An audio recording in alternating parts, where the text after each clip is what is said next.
Rapaz, muitas novidades do mercado do Fluminense e você já começa o domingo ficando bem informado aqui no Raiz Tricolor. A gente vai falar sobre Hulk, a gente vai falar sobre Guilherme Arana, a gente vai falar sobre Everton Cebolinha, a gente vai falar sobre Léo Duarte, a gente vai falar sobre Christian Medina e a gente vai rodar a vinheta.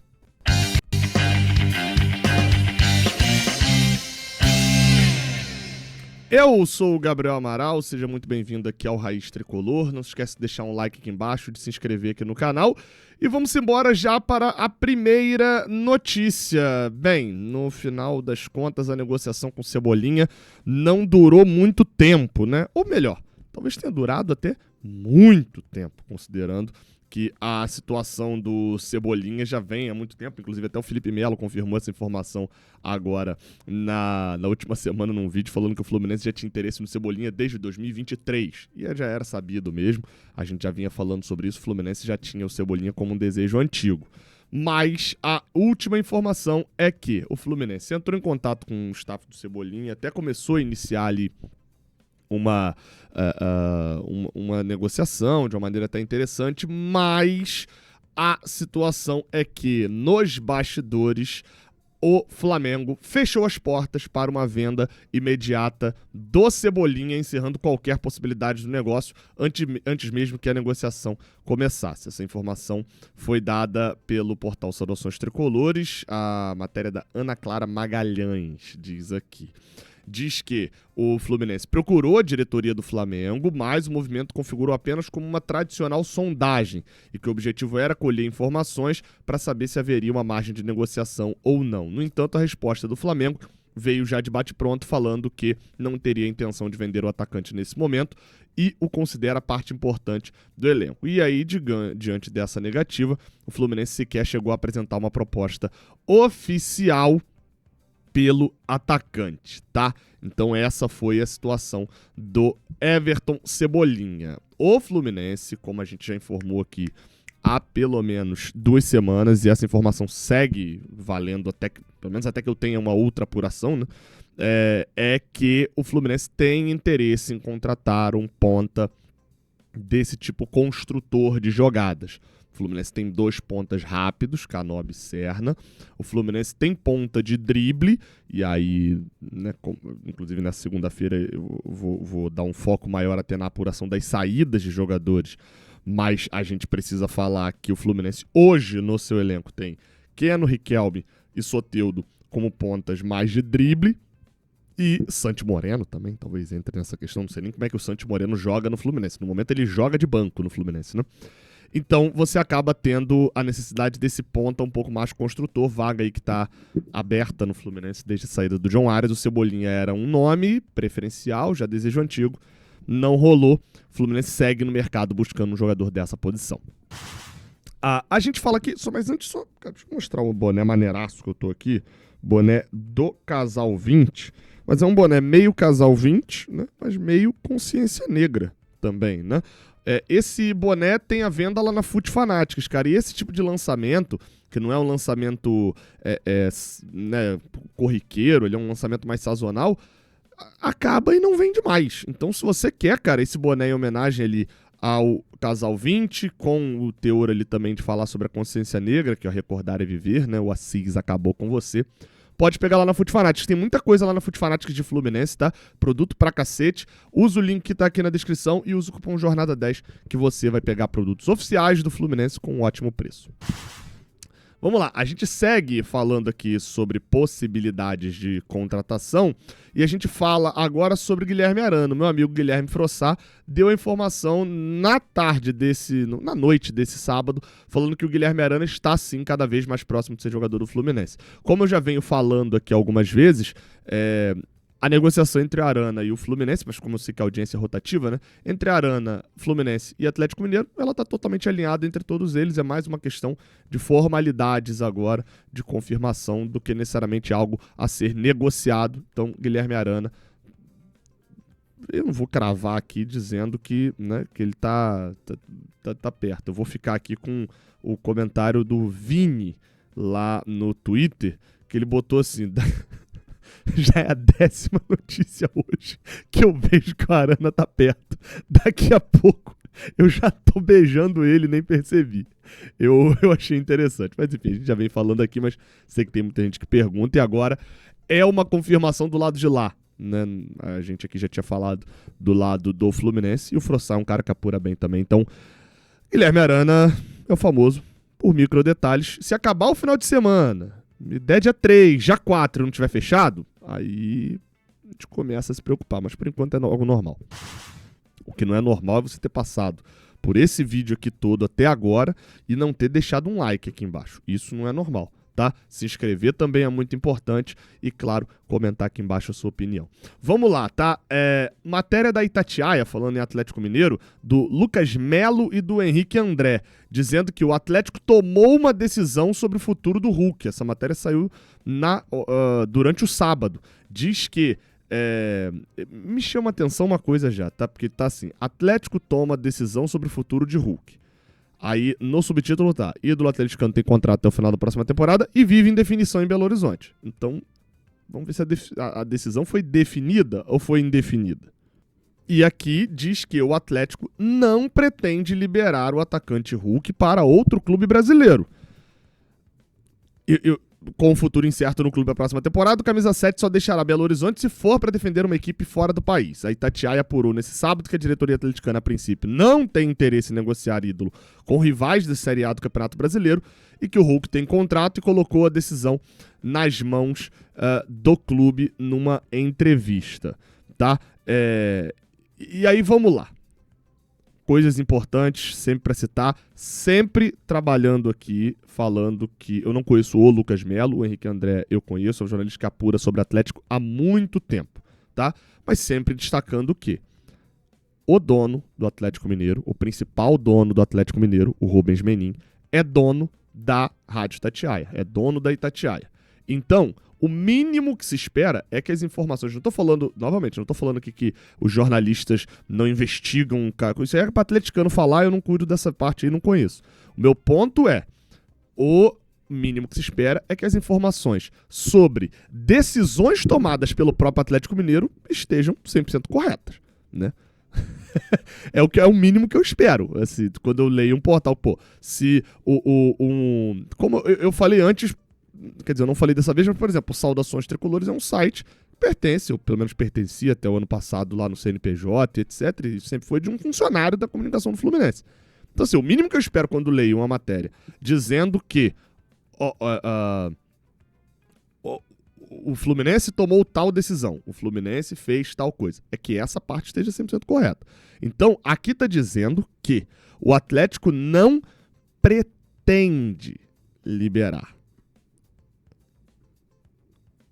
O Atlético, a princípio, não tem interesse em negociar com rivais.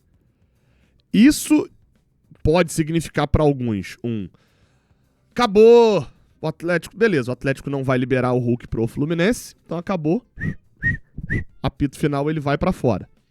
Seria se tivesse escrito o Atlético não vai.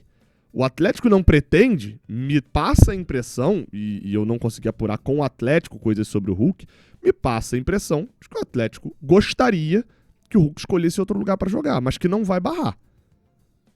Vamos ver, porque assim, hoje o cenário, para mim, é como eu já venho falando há um bom tempo, tá? Desde que a gente trouxe a notícia do Hulk negociando com o Fluminense. Eu trouxe aqui, falei, olha, a negociação com o Hulk ela é mais complexa do que a negociação com o Arana, porque o Arana, apesar de ter contrato e o Fluminense ter que pagar, era um jogador que já tinha jogador chegando no lugar, não tem a mesma relação que o Hulk tem, né? Enfim, você mover o Hulk é mais difícil. E eu venho falando, não era negociação simples, era difícil acertar a parte financeira, é difícil a questão do Hulk jogar em outro clube brasileiro. O Hulk é do Atlético Mineiro. O Hulk, na cabeça de todo mundo no Brasil, ele é Hulk do Galo. Então, existe toda uma série de complicações. Por outro lado, apesar disso tudo, o Atlético precisa de uma liberação. Ele precisa liberar o jogador para o Fluminense. No final das contas, ou então o Fluminense pagar um valor que vai fazer ele liberar o contrato. Então é um jogo muito complicado. E aí aonde que eu acho que o Fluminense tem que se resguardar? Deadline. Tem que ter um final. O Fluminense hoje ele não pode negociar, e não é algo que a diretoria do Fluminense faz habitualmente, que é negociar com um jogador enquanto negocia com o outro. Até pode já ter uma negociação, como eu falei há um pouco de tempo atrás. O nome do Brenner, por exemplo, era um nome que o Fluminense já tinha sondado, agradou, mas que estava fora da lista de prioridade. O Fluminense precisa voltar a entrar em contato com esses jogadores. Por quê? Porque a posição de camisa 9 é a posição primordial, em que pese nenhum dos jogadores ter saído até agora. O Fluminense segue tendo 3 camisas 9 para 2026 até esse momento. Germancano, John Kennedy e Everaldo. Eu falei que as saídas passam a ser importantes também, eu tenho que apurar sobre isso. Mas hoje a situação é que o Fluminense, tendo 3 ou tendo 1, precisa de um 9 para 2026, ou talvez até 2. E se ficar esse lenga-lenga um tempão com o Hulk, pode perder outras boas oportunidades no mercado. Então, enfim, acho que tem que ter um limite, e creio eu que o Fluminense tenha, porque senão vai ficar se enrolando demais. Até porque, se enrolando demais numa negociação que já não parece que vai ser finalizada, não há um otimismo gigante, a situação complica. Vamos lá, tá? A gente fala sobre Léo Duarte agora. A matéria lá do Wilson Forte, lá no site da Central Fluminense, diz que o Fluminense demonstrou interesse no zagueiro Léo Duarte, que está atualmente no Başakşehir da Turquia, e que o Fluminense já, inclusive, teria realizado os contatos iniciais, tá? Após a saída do Thiago Silva, do Thiago Santos e a saída do zagueiro Manuel. O Fluminense mira já a contratação de zagueiro, já tem a contratação do Gemes, zagueiro da equipe que era da equipe do Mirassol, contratado, e tem o Léo Duarte como um dos seus principais alvos para a segunda opção ali como zagueiro. Diz que a diretoria Fluminense entrou em contato com o staff do jogador para obter mais detalhes e que, caso ele não permaneça no futebol turco, a ideia é avançar em negociações com o zagueiro que tem 29 anos. O Léo Duarte, que jogou no Flamengo, né? Foi revelado na equipe da Gávea. Diz aqui que, além do Fluminense, o zagueiro despertou o interesse do Vasco na última janela, mas as conversas não avançaram. Obviamente, eu não tenho acompanhado o que o Léo Duarte tem feito desde que ele saiu do Milan, ali pelo menos. No Milan ainda lembro de uma coisa ou outra, apesar dele praticamente não ter jogado por lá. Mas eu olho os números aqui, ele sai do Flamengo para o Milan, vai para o Başakşehir e está lá 6, 7 temporadas. Se joga muito pouco, né? No caso dele lá, tem jogado muito pouco, por temporada tem jogado 30, 40 jogos, não é aquele número absurdo. O Başakşehir não é também dos maiores times assim do campeonato turco, pensando que a gente tem Fenerbahçe e Galatasaray por lá, além do Beşiktaş.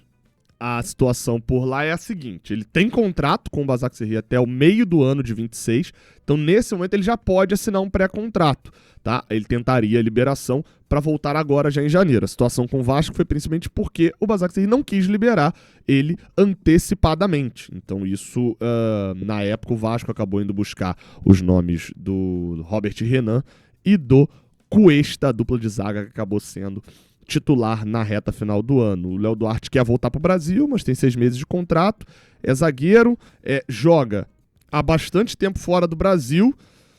Enfim, não dou muitas opiniões assim nesse bolo de notícias do mercado, mas a situação que não sei se é o nome assim desesperador para me agradar. Também não chega nem perto de ser um nome também que eu vou ficar desesperado com a contratação merda do Fluminense. Vamos lá, a gente fala aqui para fechar o vídeo sobre Christian Medina. O jogador está no radar do Fluminense, segundo o Gonçalo Ploticia, da rádio La Red AM 910. O Gonçalo é um jornalista argentino lá de La Plata.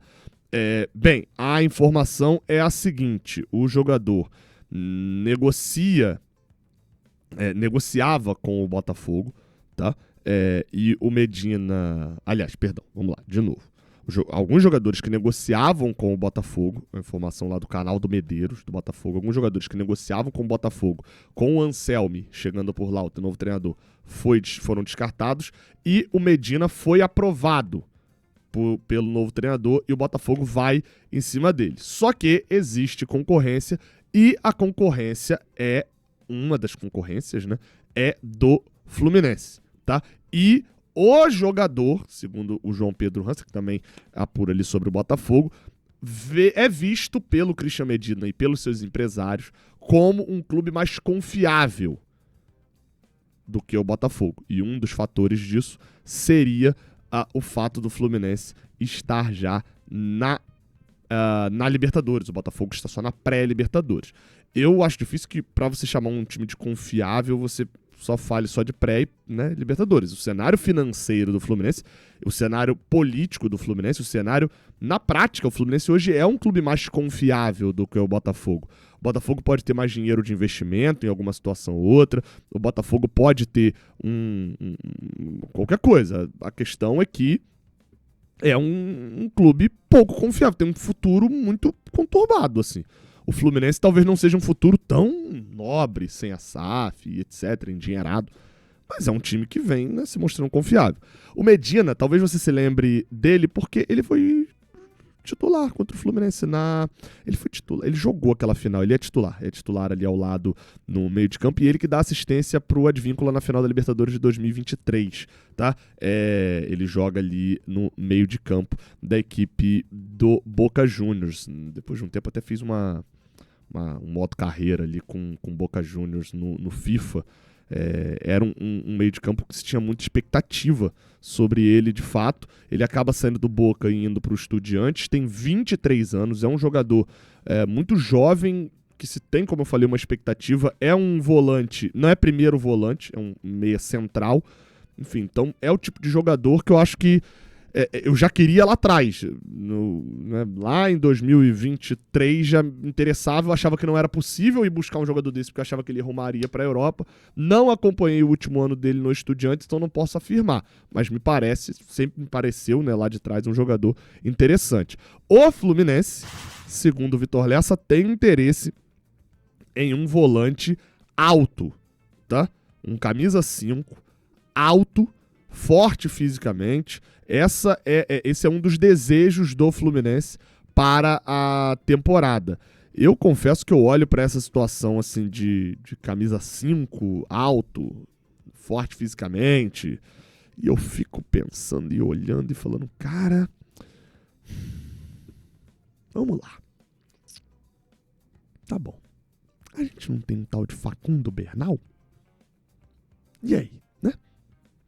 O Bernal tá lá. Então, das duas, uma.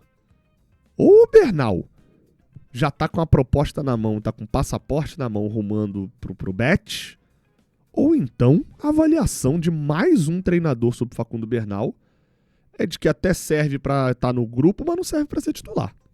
Enfim, vamos ficar de olho nisso. Se inscreve, deixa o like, bom domingo pra você, até a próxima. Valeu!